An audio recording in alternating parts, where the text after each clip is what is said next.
Assalamualaikum warahmatullahi wabarakatuh. Perkenalkan, nama saya Muhammad Adwar Rafi dengan nomor induk mahasiswa 2081 Saya berkuliah di Universitas Putra Indonesia Cianjur yang berlokasi di Jalan Dr. Muwardi atau sebelum Tugu Tauco, terpampang jelas ya, baliho UNPI, Universitas Putra Indonesia Cianjur. Sebelumnya saya meminta maaf ketika misalnya di dalam video ini banyak sekali noise atau suara knalpot mobil, suara knalpot motor, karena dari kemarin-kemarin hujan terus mungkin di Cianjur. Sekarang cuacanya bagus banget, cerah banget, jadi masyarakat mungkin antusias untuk memanfaatkan momen yang Tuhan beri gitu ya. Jadi mereka keluar jalan-jalan bareng keluarga, bareng siapapun itu, memanfaatkan momennya, memanfaatkan cuacanya, karena dari kemarin ya kita tahu sendirilah ya, Cianjur tuh hujan hampir tiap hari dari pagi sampai malam gitu segala macam. Buat teman-teman yang belum tahu, video ini ditujukan untuk memenuhi syarat ujian akhir semester mata kuliah e-jurnalisme. Oke, langsung aja, mungkin gak usah berlama-lama lagi. Saya akan menjawab beberapa soal dari mata kuliah e-jurnalisme. Soal yang pertama yaitu, apa yang Anda pahami tentang e-jurnalisme?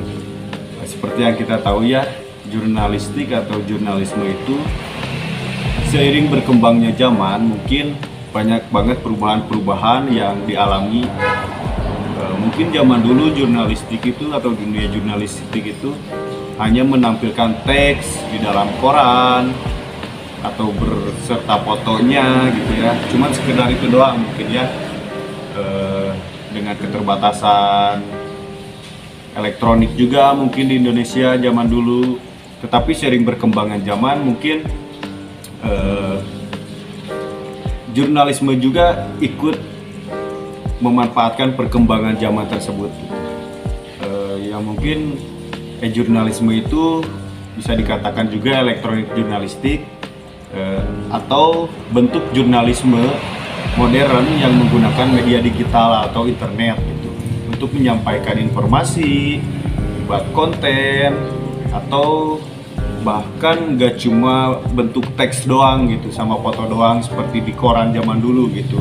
Bahkan sekarang jurnalisme juga atau dunia jurnalisme juga menyampaikan informasinya bisa berupa bentuk audio visual, dan banyak banget gitu ya sekarang wartawan-wartawan memanfaatkan perkembangan zaman tersebut gitu ya.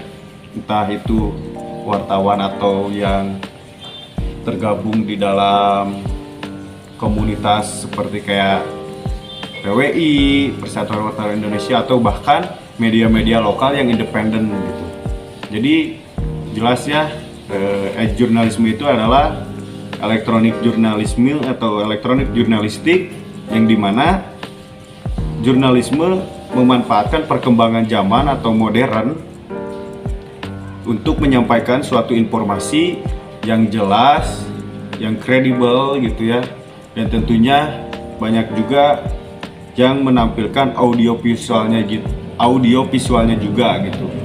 Jadi buat teman-teman yang belum tahu, sekali lagi, elektronik jurnalistik atau elektronik jurnalisme adalah bentuk jurnalisme modern yang menggunakan media digital seperti internet untuk menyampaikan informasi, konten, baik dalam bentuk teks atau bahkan audio visual.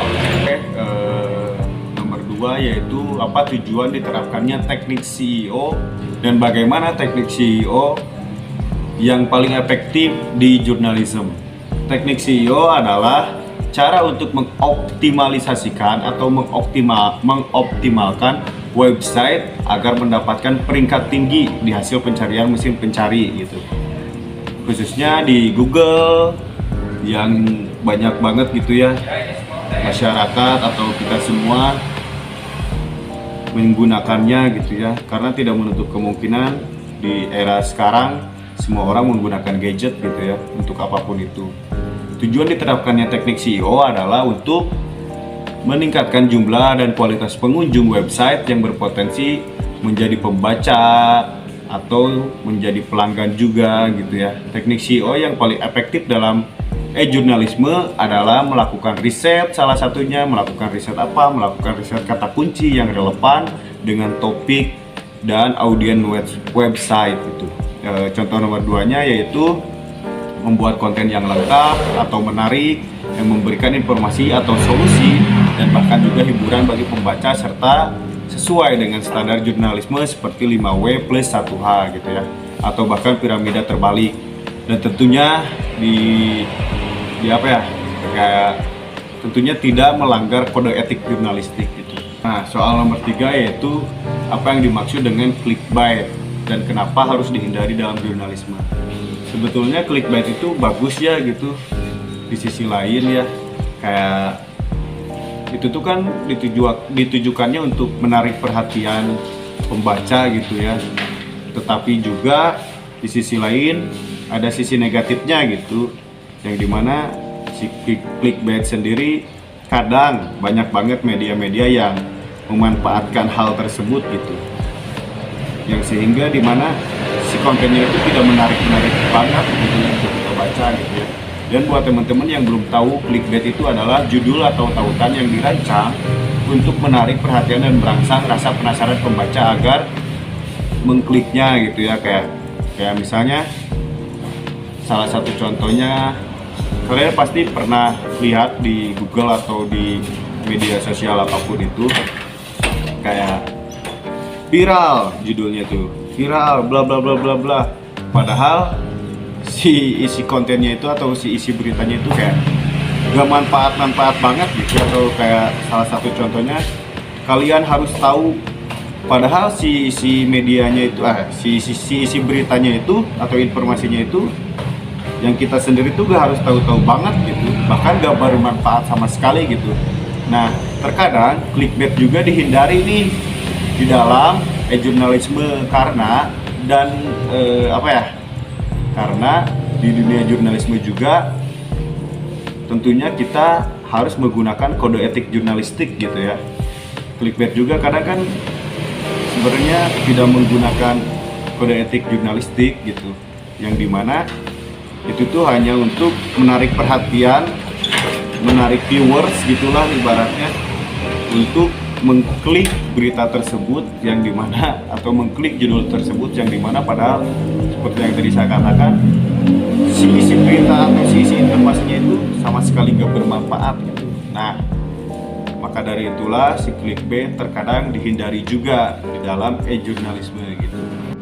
Oke, dan yang keempat ini adalah infografik dari hasil pemilu atau infografik pemilu di 2024.